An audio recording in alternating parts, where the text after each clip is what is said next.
I carried Elias Wren's papers into that chamber for 30 years, and in all that time I never once saw him raise his voice.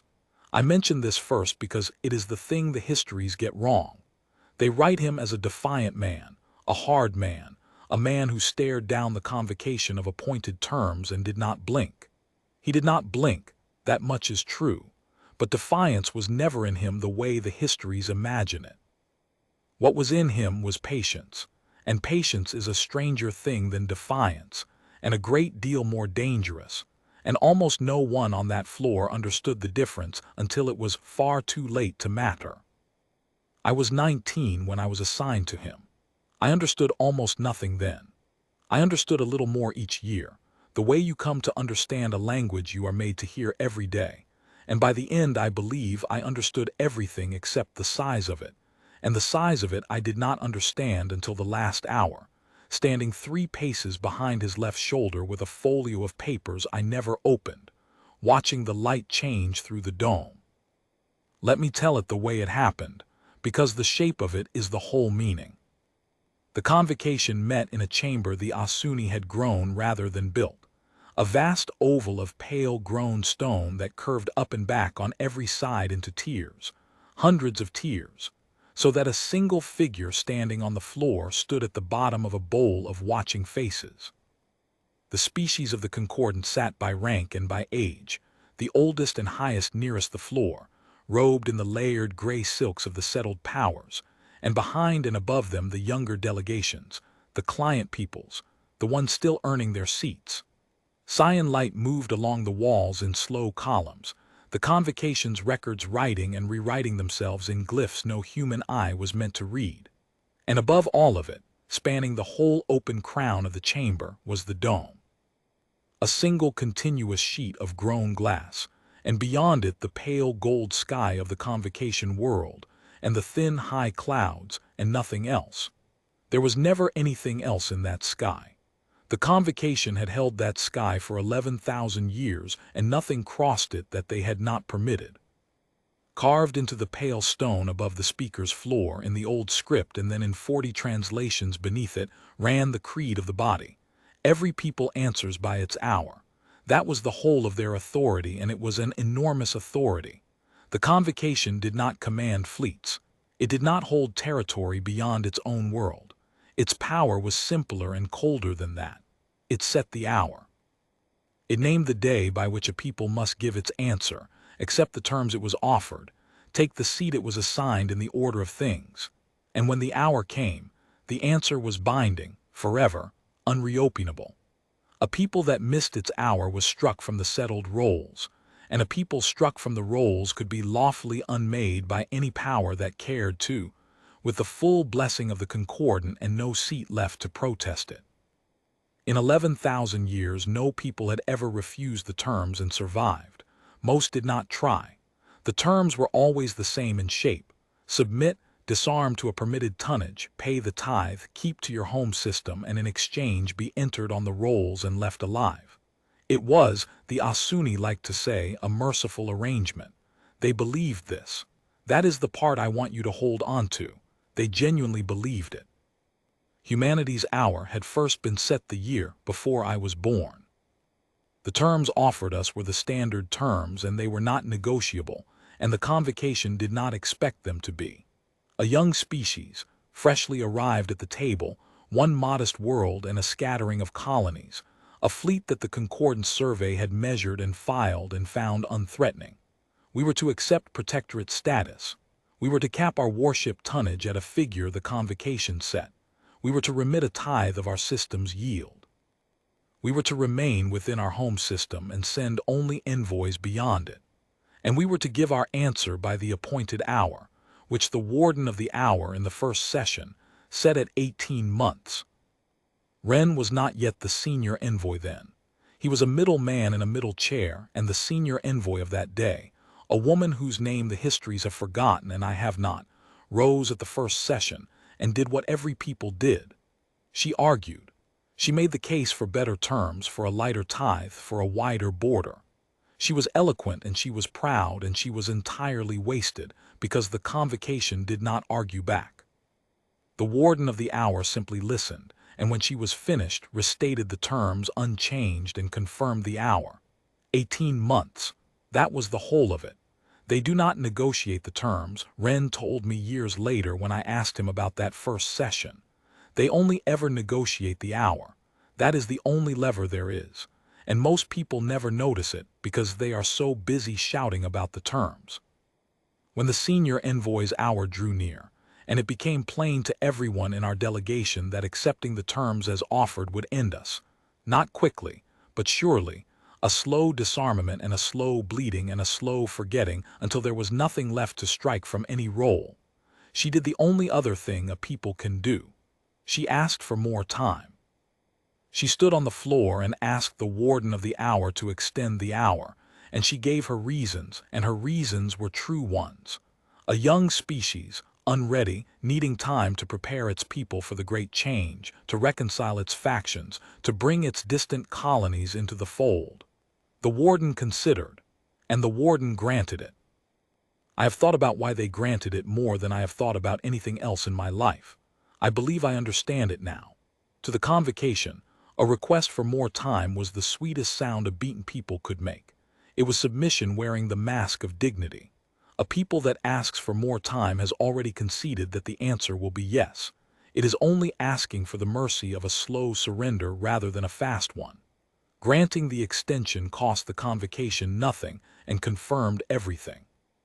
It let them be merciful, which they loved, and it let them be certain, which they loved more.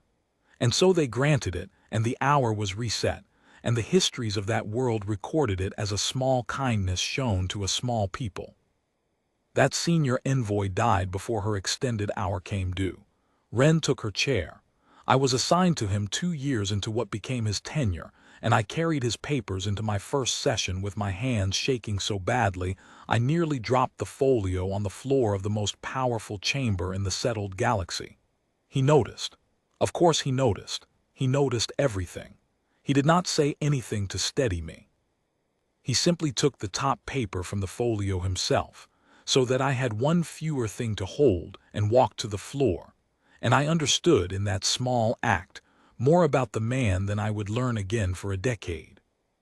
The session I remember first, the one that taught me the shape of the thing, came in my 4th year with him. Humanity's twice extended hour had come round again, and Ren walked to the floor, and the warden of the hour not the same warden as the first. They lived long but not forever, and the office passed down among the eldest Asuni like a crown. The warden restated the terms, unchanged as they were always restated, and asked humanity for its answer. I was braced for a great speech. I had written him one. I had sat up 3 nights composing it, every argument our analysts had, every appeal to precedent and proportion and the Convocation's own carved creed, and I had laid it on the top of his folio that morning with a young man's pride. He had read it. He had folded it once neatly and put it in his coat and never taken it out. On the floor, when the warden asked for humanity's answer, Ren was quiet for a moment, and then he said in a voice that carried without being raised, "Not today." That was all. Not today. He asked, in the plain formal phrasing the protocol allowed, for the hour to be extended. He gave a reason, and the reason was small and true and unremarkable, a matter of internal reconciliation, a distant colony not yet brought into accord, the ordinary business of a young people not yet ready to answer so grave a question. And the warden of the hour considered, and granted it, and reset the hour, and the session closed, and I stood there with my folio full of the great speech that had never been given, furious and baffled and 19 all over again in my heart if not my years. I asked him afterward in the corridor why he had not made the case, why he had not fought. He stopped walking. He looked at me for a long moment, and there was something in his face that I did not have the years to read yet. Something that was almost tenderness and almost grief. "Corin," he said, "when a man is drowning and someone throws him a rope, he does not deliver a speech about the injustice of the sea. He takes the rope, and he says thank you, and he climbs." I did not understand him. I thought he meant that we were the drowning man and the extension was the rope, a mercy to be gratefully seized. That is what everyone thought on both sides of that floor for 30 years. It is the exact opposite of what he meant, and I would not learn that until the end. The years went by the way years do in that work, slowly and then all at once. The hour came round again and again on the long cycle of the Convocation, and each time Wren walked to the floor, and each time the warden restated the terms unchanged and asked for humanity's answer, and each time Wren said in that same carrying voice, "Not today." And each time he asked for the hour to be extended and gave a small true reason, and each time it was granted. The reasons changed. That was the only thing that changed, and I came, slowly, over years, to understand that the reasons were the real work, and I had been too young and too proud to see it. One cycle it was a plague on a colony world that needed years of quarantine. One cycle it was a schism in humanity's own councils that had to be healed before so binding an answer could be given. One cycle it was a generation of leadership passing, and the incoming generation needing time to be brought to the gravity of the question. One cycle it was mourning, a great human loss, sincerely grieved, and no people, Wren said gently to the floor, should be asked to sign away its future in the depth of its grief. Each reason was true. Not one of them was the reason. And each reason I began to notice, though it took me years to notice it and years more to let myself believe what I was noticing, each reason bought a specific amount of time. Not a vague delay, a measured one, a plague quarantine of 11 years, a reconciliation of 9, a mourning of 6. Wren never asked for time in the abstract. He asked for exactly as much as the reason justified and not a day more, and the Convocation, which prized precision above almost everything, found his requests reasonable precisely because they were precise. A people that begs for time begs vaguely, desperately, for as much as it can get. Wren never begged. He requested a specific interval, for a specific and verifiable reason, and the specificity read to the Convocation as the meekness of a people that had accepted its fate, and was only managing the details of its decline. I want to be honest about my own understanding, because the histories make me out to have been his confidant, and I was not in the way that matters. I carried his papers. I sat behind his shoulder. I saw everything and understood a fraction of it. There were long stretches of years when I thought the old man was simply afraid. When I thought we were a small people playing for time out of terror, deferring the day of our unmaking because we could not face it, the way a man deep in debt does not open his letters. There were nights I lay awake ashamed of us, ashamed of the endless not today, wishing we had the dignity of the proud dead envoy of the first session, the woman who at least fought and lost like something with a spine. I did not understand that fighting and losing was the easy thing, the flattering thing, the thing that felt like courage and accomplished nothing. I did not understand that the hardest and coldest and bravest thing in that whole chamber, for 30 years, was a man walking to the floor and saying 2 small words and swallowing his pride so completely that a room of ancient powers mistook a strategy for a surrender. The Convocation aged around us. The warden of the hour changed 3 times in my tenure. The delegations shifted, the client peoples rose and fell in the tiers, but the shape of the thing held. Humanity was the file that never closed, the small patient people that kept asking for time, and over the years I saw the Concordance attitude toward us settle into something worse than contempt. It settled into fondness. We became to them a known quantity, a harmless recurring feature of their sessions, the little species that could always be relied upon to ask for more time and thank them for it. The younger delegations in the high tiers laughed sometimes when Wren walked to the floor. Not cruelly. That is the part that took me longest to forgive. They laughed the way you laugh at something familiar and unthreatening and a little sad. There goes the human, they seemed to say, come to ask for a few more years. The Asuni did not laugh. They were too old and too grave for laughter, but they had stopped watching us the way you watch a thing that might be dangerous. They watched us the way you watch a clock you already know the reading of.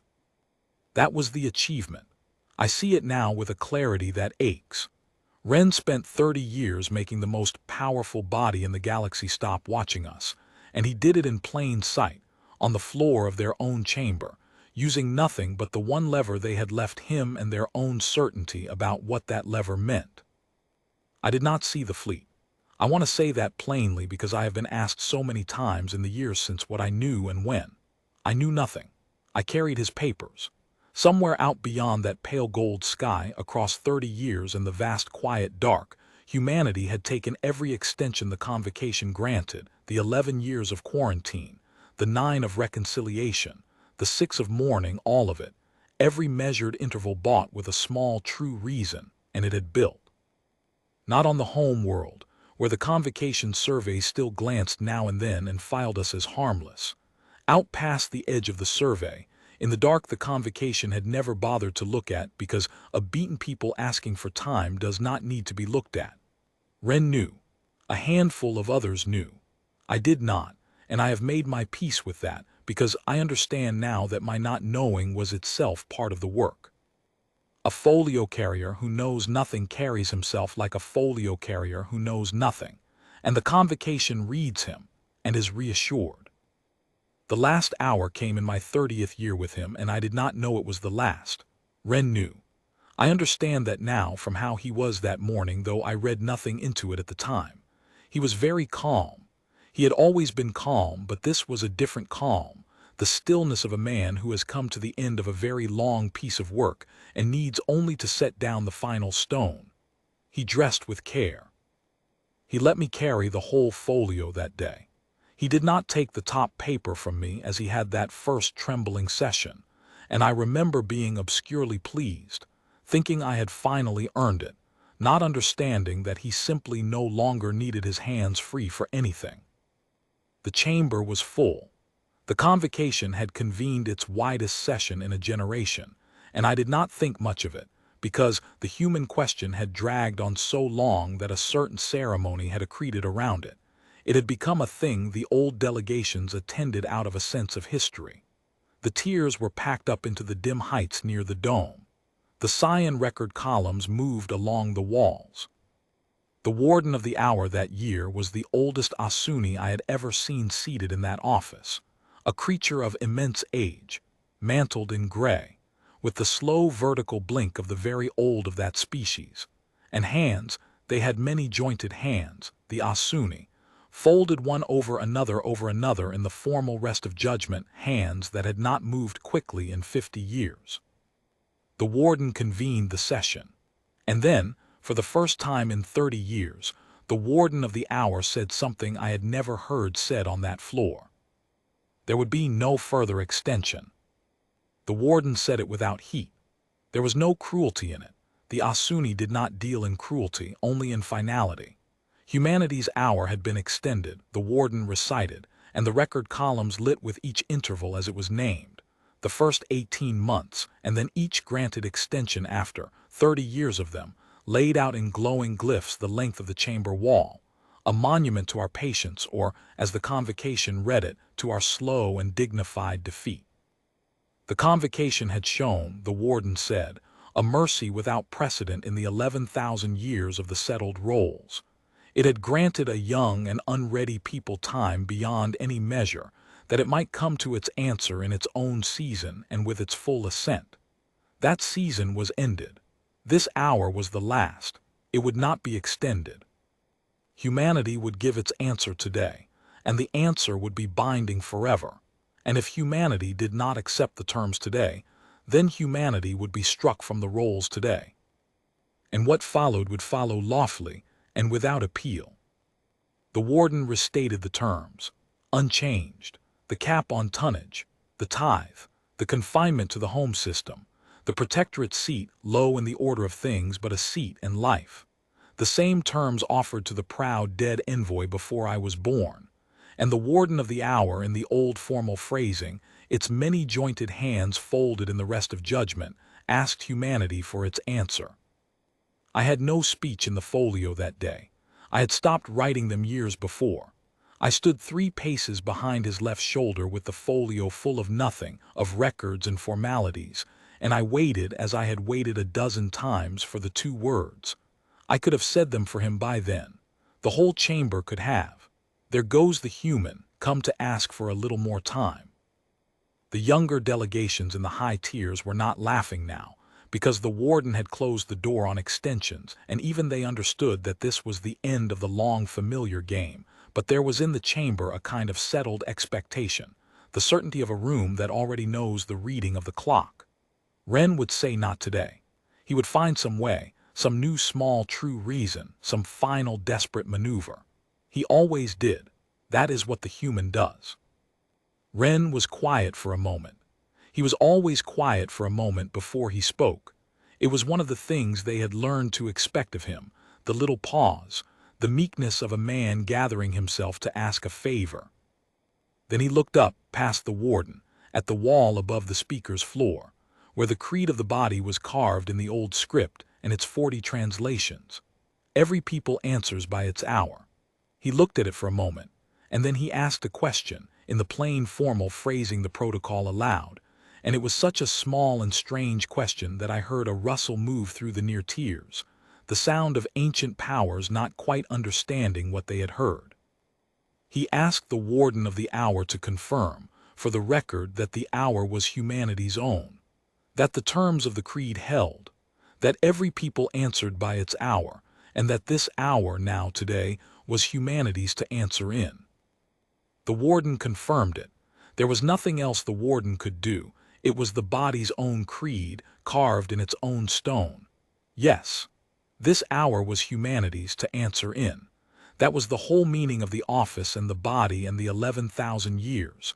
Every people answers by its hour, and this hour is yours. And I saw something then that I had never seen in 30 years. I saw Elias Wren smile. It was not a large smile, and it was not a warm one. It was the smile of a man who has waited a very long time for someone to say exactly the thing he needed them to say, and has just heard them say it, on the record, in front of the whole settled galaxy, in the words of their own creed. He did not raise his voice. He never raised his voice. He said one word. Today. For a moment nothing happened, and the nothing was the strangest part, because a room of that many minds took a full breath to understand that the word was not the beginning of a sentence, that there was no request after it, no reason, no plea for a measured interval, no not, just the one word, the answer to the question the warden had asked, humanity's answer given at last in humanity's own hour. Today. Then the light changed. I felt it before I understood it, the way you feel a shadow before you look up. The pale gold light of that sky, that changeless sky the Convocation had held for 11,000 years, dimmed across the whole span of the dome at once, evenly, the way the light dims when something very large passes between you and the sun. I looked up. The whole chamber looked up. Even the warden of the hour, whose hands had not moved quickly in 50 years, tilted its ancient head back toward the glass. They were already there. That is the thing I need you to understand, the thing that undid that room more surely than any fleet arriving ever could have. They had not just arrived. There was no dramatic approach, no crossing of the sky, no moment of coming. When the light dimmed and we looked up, they were simply there in formation, filling the sky above the dome from edge to edge and beyond it, keels beyond counting, hanging in the daytime sky over the Convocation world as though they had always been there, and we had only just been permitted to see them. Human warships, not the permitted tonnage, not the surveyed and filed and harmless fleet the Concordant had measured before I was born. Something built in the dark past the edge of the survey, across 30 years, out of 30 years of granted time, keel by keel, in the 11 years of quarantine and the 9 of reconciliation and the 6 of mourning, every interval bought with a small true reason and spent all of it on this. The measured intervals were not delays. They were a construction schedule.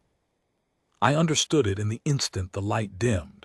The whole of it, 30 years collapsing into a single understanding, and I nearly went to my knees on the floor of that chamber, not from fear, but from the sheer size of what the old man had done in plain sight while I carried his papers and thought him afraid. The Convocation panicked. I have no better word for it, and I will not reach for a grander one. That grave and ancient body, that room of powers that had not been surprised in 11,000 years, came apart as a single mass. The near tiers surged up, the gray-robed elders of the settled powers half rising, their many-jointed hands unfolding from the rest of judgment and reaching, uselessly, toward the glass. Sound broke over the chamber in a wave, the layered, overlapping voices of 100 delegations all speaking at once in a dozen tongues, and the cyan record columns along the walls stuttered and flared as the Convocation's own instruments tried and failed to file what was above the dome. High in the dim tiers, the younger delegations, the ones who had laughed, were on their feet, and the laughter was long gone. It was not a battle. Nothing was fired. Nothing needed to be. The fleet did not move. It only hung there in humanity's own hour. In the sky the Convocation had held for 11,000 years and did not hold any more, and its stillness was more total than any attack. Wren did not look up again. He had looked up once, to let the chamber see him see it, and then he had lowered his eyes to the Warden of the Hour, and he stood there on the floor, calm, still, 3 paces in front of me, and waited. The Warden's ancient hands had come unfolded. I do not think the Warden had unfolded those hands in judgment in 50 years.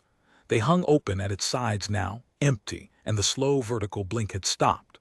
The Warden looked down from the dome to the small human standing alone on the floor of its chamber, and I watched an intelligence 11,000 years deep arrive, all at once and far too late, at the understanding I had arrived at a moment before.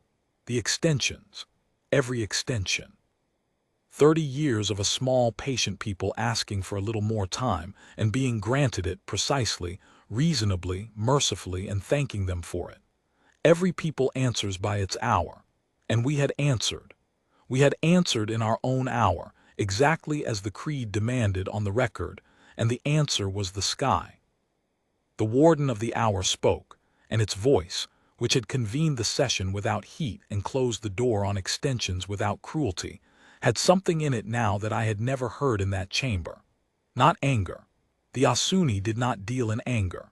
It was closer to grief, the grief of the very old who have just watched the one certainty of their long lives turn out to have been the instrument of their undoing. The Warden asked Wren a question. It came out barely above the roar of the chamber, and I only heard it because I stood so close, and it was not a Warden's question, formal and binding. It was an old creature's question, small and human in its way, though nothing about the Warden was human. It asked how long. How long had this been the answer? How long had humanity known that it would say today? Wren was quiet for a moment, the little pause, the last one. Since the first hour, he said. He did not say it as a boast. There was no triumph in it, and I have spent the years since trying to describe the thing that was in it instead, and the closest I can come is that it was said the way a man tells a hard truth to someone he does not hate. Since the first hour, since before I was born, since the proud dead Envoy stood on that floor and fought and lost, since the second Envoy took the rope the Convocation threw and said thank you and began, quietly, to climb. 30 years was not the time it took us to gather our courage to answer. 30 years was the answer, being built, one granted interval at a time. In the dark the Convocation had graciously given us, and never thought to watch. He turned then. He turned his back on the Warden of the Hour and the whole panicking body of the Convocation, and I thought for a moment he meant to walk out, the way the histories remember it, the human who turned his back on the galaxy. But he did not walk out. He simply turned to me, to gather his aid and his papers and go, because the work was done and there was nothing on that floor that needed him any more.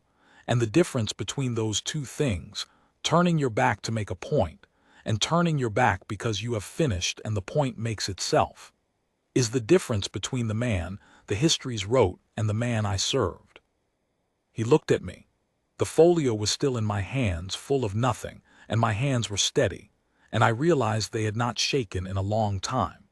And Elias Wren, who had never once explained himself to me in 30 years, who had let me think him afraid through long ashamed nights, who had taught me the whole meaning of patience by making me carry it without knowing its name, looked at me across the roaring chamber, and said the only thing he ever said to me that I would call gentle. "Now you understand," he said, "why I never let them see me fight." I understood. I understood everything all at once, the whole 30 years of it collapsing into a single clear cold understanding on the floor of that chamber while the settled galaxy came apart above us. The proud dead Envoy had fought and been seen fighting, and been filed as a spirited but beaten thing, and had accomplished nothing but her own dignity. Ren had refused the dignity. He had swallowed it whole for 30 years on the record in front of powers who despised him for it, because a people that is seen to fight is a people that is watched, and a watched people cannot build a sky. The whole of his genius was in the thing that had shamed me. He made them stop watching. He made himself small and patient and grateful and familiar, until the most powerful body in the galaxy stopped seeing us as a threat and started seeing us as a clock. And then, in our own hour, in the words of their own creed, with their own granted time hanging over their heads in keels beyond counting, he gave them the answer they had been so certain of and so wrong about. We walked out together through the grown stone corridors away from the roar. He did not hurry. He had never hurried. Behind us the convocation of appointed terms, the body whose whole authority was the finality of its hours, convened in chaos to face the 1 hour it could not extend, undo, or strike from any roll, because it was theirs, they had granted it, and it had come. Outside, past the dome, in the pale gold light that was pale gold again now that the eye had adjusted to what filled it, the fleet hung silent over a world that had held its sky for 11,000 years and would not hold it tomorrow. Ren stopped and looked up at it once, and I stood beside him, and neither of us said anything for a while, because there was nothing that needed saying, and he had never wasted words in his life. He was an old man by then. I had not let myself see it during the work, but the work was over now, and I saw it. 30 years is a long time to carry a thing that heavy without ever setting it down or letting anyone see the weight. He looked up at the sky he had built, and I looked at him, and I understood the last thing, the thing that is not in any history because I never told it until now. He had not lived to see the answer given by chance. He had timed it.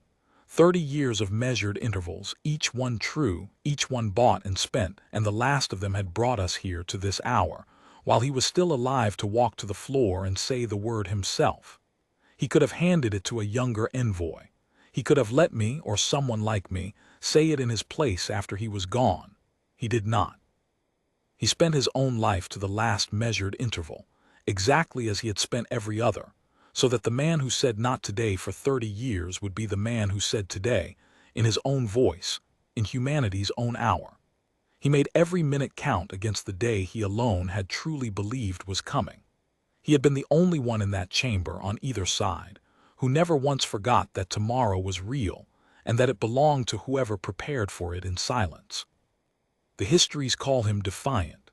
They have it exactly wrong, and I have let them have it wrong for a long time, because the truth is harder to carry than the legend, and I am old now myself, and I have learned from him the value of holding a hard thing quietly until its hour. But this is the truth, and this is its hour, and so I will set it down. He never fought, he waited, and the waiting was the fiercest thing I ever saw a man do.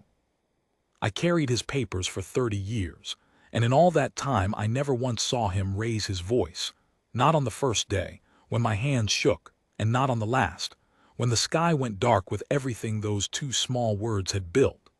He said not today until the day it was true to say the other thing, and then he said it once, quietly, and turned around, and walked home through the ruin of everyone's certainty but his own.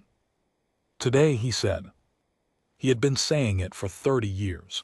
The rest of us only heard him at the end,